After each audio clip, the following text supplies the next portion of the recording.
Well, I've been meaning to make a video about this subject for some time. Doctor Who, it's about time I did another Doctor Who video, isn't it? Well, here's the thing. Jo Martin, the fugitive Doctor, does she come before the first Doctor? Why is her TARDIS a police box? Does she come between second and third Doctors? The debate rages on. I think being between 2 and 3 creates all sorts of complications and plot holes of its own. So is this just bad writing? No. I don't know how many people believe the same that I do, but I believe there's a simpler solution. One that doesn't involve complicated plot holes. So imagine Jo Martin's Doctor works for the Division, the shady group of which we know very little about. Possibly something like the Celestial Intervention Agency, but far more, I don't know. Anyway, point is, she's on missions for them. And she has a police box TARDIS. Strange, isn't it? Well, suppose, as we know, she gets captured. Or maybe every generation after her gets captured. We don't quite know where she fits in. That's the point. The point is, eventually, Jo Martin, or a future version of her, gets captured. And TARDIS taken away from her. And, of course, they're reset. As the Timeless Children implied. Reset to a child. Memories erased. Regeneration limit applied. Same as all Time Lords. Because why would the Time Lords, wanting to bury the secret of the Timeless Child, leave clear evidence of their lie in the Doctor? That's another thing for another day. So, TARDIS taken away, Doctor reset. And then the Doctor, running away from Gallifrey, inadvertently steals their own TARDIS.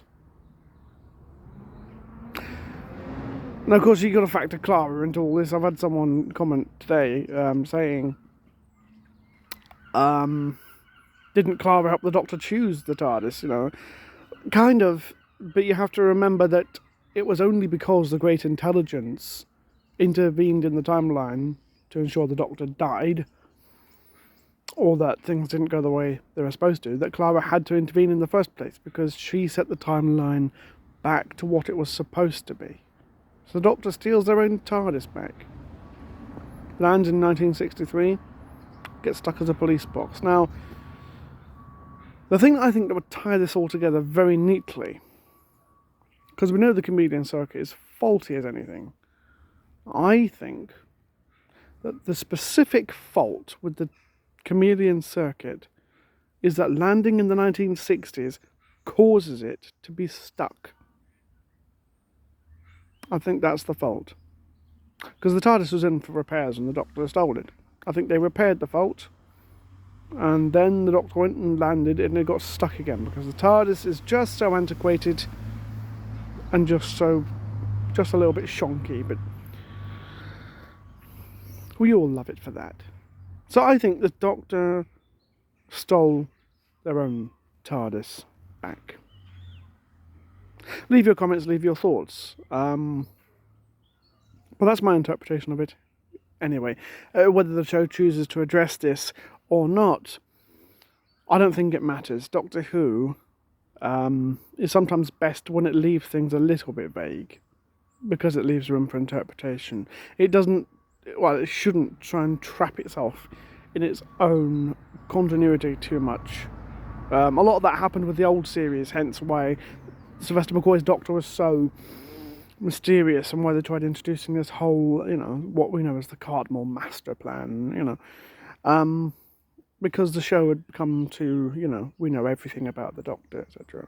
Leave some things vague as they are. But anyway, did the Doctor steal their own TARDIS? Or do you have another explanation? Leave your thoughts below. And, well, that's my